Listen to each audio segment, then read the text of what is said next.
Hey guys, today we're going to be taking a look at the Safe Space from DTF Industries.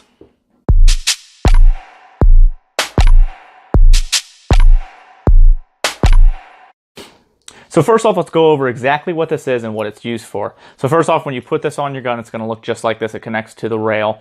And what it's used for is when you're in a situation where you're really close to somebody and you're fighting and you go to draw your weapon and you go to engage that person. A lot of people will drive that gun to that person to make sure it's an accurate shot. And what that's going to cause is your barrel or your slide is going to be coming back just like this, and it's going to go out of battery. So what's going to happen is no matter how many times you pull that trigger, it's not going to happen. It's out of battery. It's a squishy trigger. It's not going to work until you pull that gun back, and then you can pull the trigger and start shooting. Then you can start reassessing and re-engaging. Now the problem is with that is in that hairy situation, say somebody's on top of you, you're driving that gun in, trying to get the shots off, you know, your gun's not working, you're thinking it's a malfunction, you're doing stuff with your gun, can cause a lot of issues. What this is used for is to stay right here. You drive that into your target, and you can pull your trigger as many times as you want with no issue. It will not cause the out of battery situation.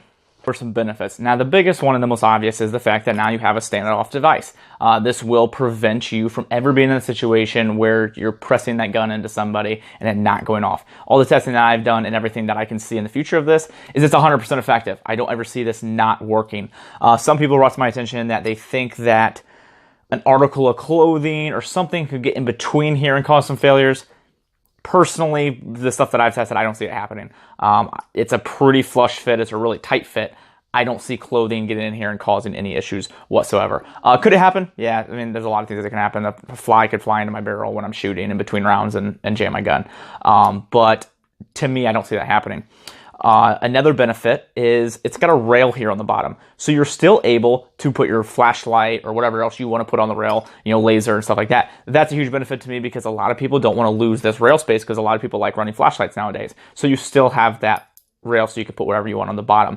Now the only downfall is it does sit a little bit lower because this has to connect to the rail, then it has a rail below it. So your flashlight's going to sit a little bit lower than it's supposed to and what it's designed for. So it's not going to look as flush and it's not going to be in that correct position that it's technically supposed to, that the manufacturers made it for. Kind of annoying. I put a flashlight on this. It does stick a little bit lower than it should, and it's almost annoying to grab it, but it's not too much out of the way to where if you wanted to run this, you're going to run into any issues. Now, downfalls. One is price, $100. Pretty expensive for such a little piece. Most people will say, I would rather spend $100 towards a flashlight for my gun, something that's a little more useful for your everyday carry. That's going to be a decision on you, which one you want, which one you outweigh as more important. This is crazy important. I mean, it's not really something you think of a lot, but it is. It's an important little piece of a device. But also a flashlight's pretty important too. So that's something you're going to have to outweigh. Price is pretty expensive. So $100 for this, I would say, is a downfall. Another downfall is buying a new holster.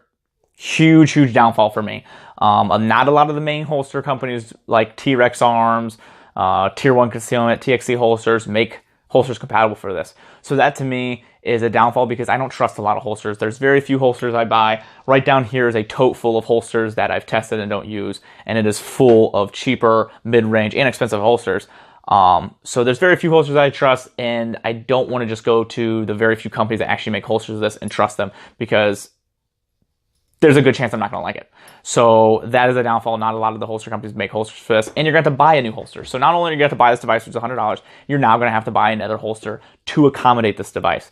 So there's one hand saying that's a lot of money to spend. On the other hand, it's your everyday carry. Is there really a price that you can put on your defensive carry gun?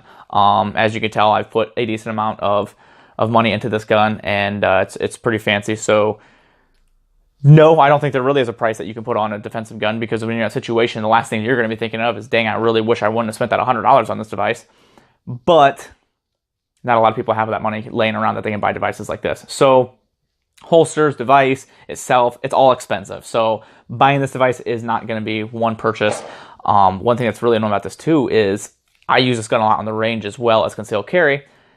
So every time I want to go from concealed carry to range, I have to take this off too, unless I want to buy a range holster, because my range holster also is not compatible. There are a lot of range holsters that are not compatible. So taking this on and off is a little bit of annoying because you got to have a star bit to take it off, which is nice because it attaches well and it's tight, but having to take it on and off, going to range, conceal, can be tedious and annoying. So one of the biggest questions and concerns I have about this is people telling me that, oh, my flashlight can do the same thing. My flashlight sticks out a little bit and I can still drive that gun into somebody and still shoot and not have an issue. And that's correct. A flashlight can have that effect and can cause your gun to not go out of battery when burying into somebody. But there are limitations that a flashlight has. One of the biggest ones is going to be angle. Your flashlight's here, down in this angle. So if you're down on the ground laying down and you're driving like this, and you're at an angle, and that flashlight still doesn't make connection, and you hit that body at this angle, you're still going to go out of battery and cause that out of battery situation. So I understand where people are saying, yeah, I would rather spend the $100 towards my flashlight, which can do more and still cause this to not go out of battery, but it's still situational. You know, if that guy is a bigger person, has a lot of fat on him, your gun's going to bury into that person. That little bit of a half an inch that it sticks out of your gun is not going to help you not going out of battery when you're pushing it in. So those are some things to think about. A lot of people keep telling me that, and that's honestly the biggest gripe that I hear about this is the fact that they have the flashlight that does the same thing. Yes and no. The flashlight does have a secondary benefit to it, but it does not do the same thing. The flashlight's not designed for that. That's not the flashlight's use. That's just a secondary benefit that it can help with.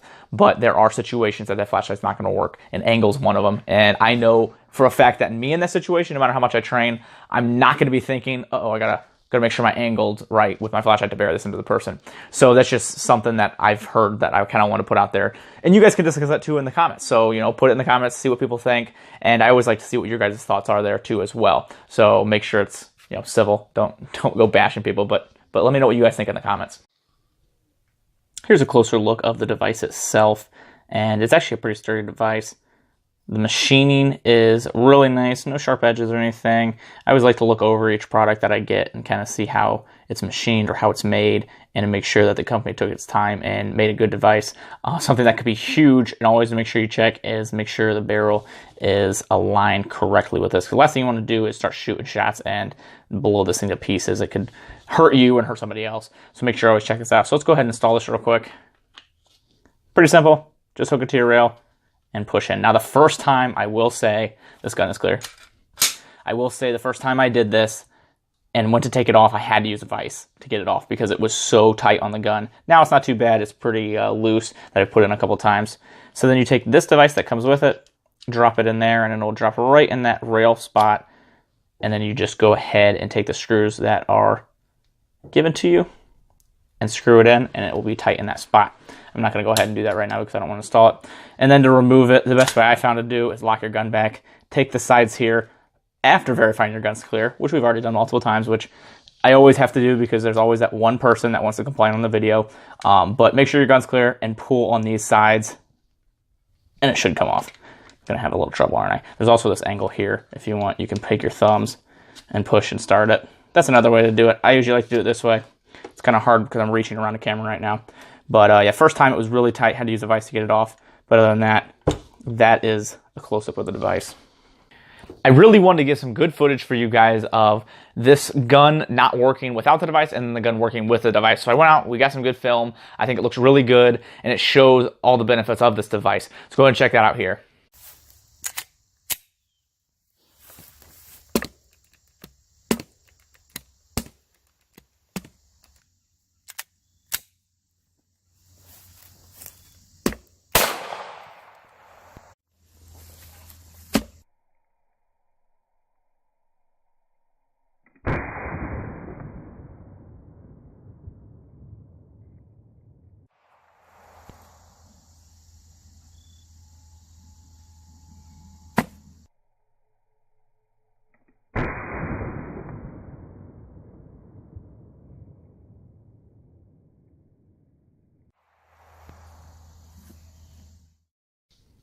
What do I think about this product? Well, personally, right now, I do not carry this on my concealed carry gun.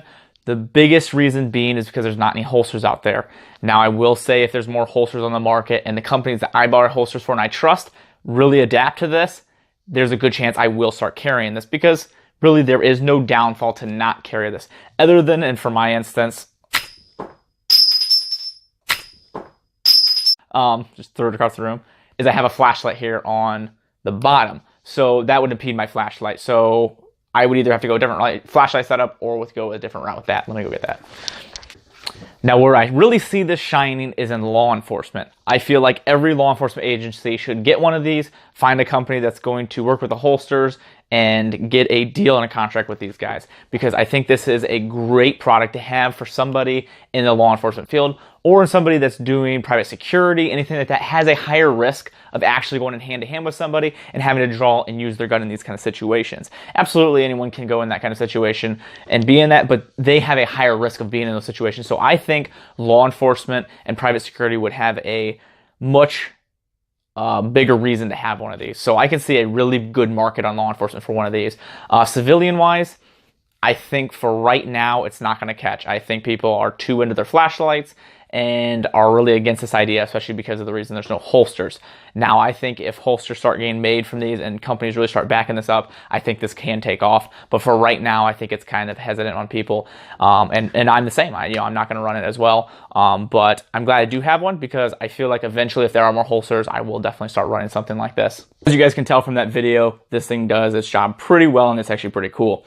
And that's something I always ask myself when doing a review for you guys to share is, does this device do exactly what it was designed for? And this one, in my mind, definitely does. Does it have its limitations? Absolutely. But it does have its benefits as well. Another kind of cool that I noticed is these serrations here kind of match the serrations on my slide. So it's kind of cool design-wise. Not exactly the same angle, but I think it looks cool.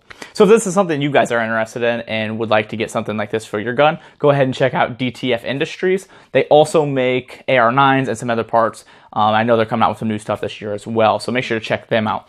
Also, check out our Instagram. That's where I post a lot more stuff. I'm a lot more active there, and you guys can see exactly what's going on in the future, all the new builds we're doing, and everything that's going on basically with the page and that I'm doing. Also, make sure you guys subscribe. That helps me so much. I'd really appreciate it. That's the biggest way you guys can support me, is subscribing, leaving likes and comments, and let me know what you guys think of the reviews. Appreciate it, guys. Thank you so much.